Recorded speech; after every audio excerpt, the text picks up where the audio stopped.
Middle aged females में कई बार समस्या होती है लोअर एब्डोमेन या पेल्विस में पेन बना रहे, और कई केसेस में होता ये है कि सारे इन्वेस्टिगेशंस होने के बाद भी उसका कोई कारण नहीं मिलता। और ऐसे में डॉक्टर्स कई बार बोल देते हैं कि ये या तो स्ट्रेस के कारण है या फिर हार्मोनल प्रॉब्लम है, जबकि पेशेंट्स को परेशानी काफी सिग्निफिकेंट होती है और वो डेली चीजों को महसूस कर रहा होता है और जिसका कोई कारण और इलाज नहीं मिल रहा होता है। मैं हूँ doctor Kamlesh Talesara, vascular and interventional radiologist. हम आज बात करेंगे स्पेशली इसी बारे में कि इसका क्या कारण हो सकता है और क्या उसका आसानी से इलाज संभव है। ये स्पेशली इस कंडीशन में हो सकता है कि आप पीड़ित हैं पेल्विक कंजेशन सिंड्रोम से। पेल्विक कंजेशन सिंड्रोम क्या होता है?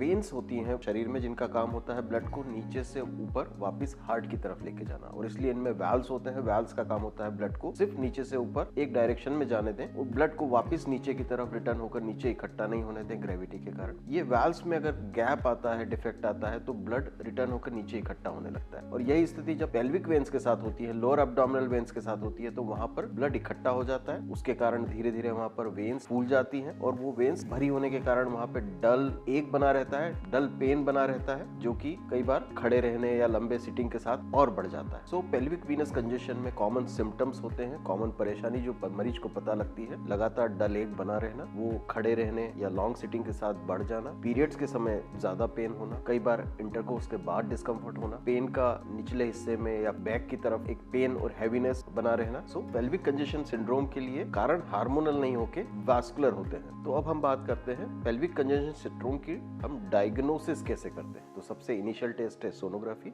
बट कई बार इस एरिया में सोनोग्राफी पे वेन्स बहुत आसानी से दिखाई नहीं देती। अगर संभव हो तो कलर डॉपलर पर इसकी डायग्नोसिस संभव है, जिससे हम ये देख पाते हैं कि वहाँ पे ब्लड पूलिंग हो रही है, और कई बार हम ये देख पाते हैं कि वहाँ पर कुछ मेन्योर्स के साथ ब्लड रिटर्न होकर इकट्ठा हो रहा है। बेहतर इन्वेस्टिगेशन है सीटी वीनोग्राफी या सीईसीटी एब्डोमेन, जिसमें हम बहुत क्लियरली देख पाते हैं कि निचले हिस्से में लोअर एब्डोमेन में पेल्विक रीजन में डायलेटेड वेन्स हैं, और वो हम ये भी देख पाते हैं कि डायलेटेड वेन्स कहाँ से कहाँ तक कंटिन्यू कर रही है, मतलब ब्लड कहाँ से रिटर्न होकर आ रहा है, ताकि उससे हमें आगे के लिए ट्रीटमेंट के लिए भी डायरेक्शन मिल जाता है। दोस्तों, अब अगर हम बात करें ट्रीटमेंट, तो इसमें बिना सर्जरी, बिना किसी मेजर परेशानी के इंटरवेंशनल रेडियोलॉजी द्वारा ट्रीटमेंट आसानी से संभव। इसमें हम ग्रॉइन के रास्ते या नेक के रास्ते कुछ वायर्स, कैथेटर्स लेके जाते हैं, स्पेशली उन वेन्स के अंदर जाते हैं जहां से ब्लड रिटर्न होकर नीचे पेल्विक एरिया में इकट्ठा हो रहा है। उन एब्नॉर्मल वेन्स को हम स्पेशल कॉइल्स, ग्लू या एम्बोलाइजिंग मटेरियल जैसे कि पॉलीडेकनॉल, इस तरह की चीजों द्वारा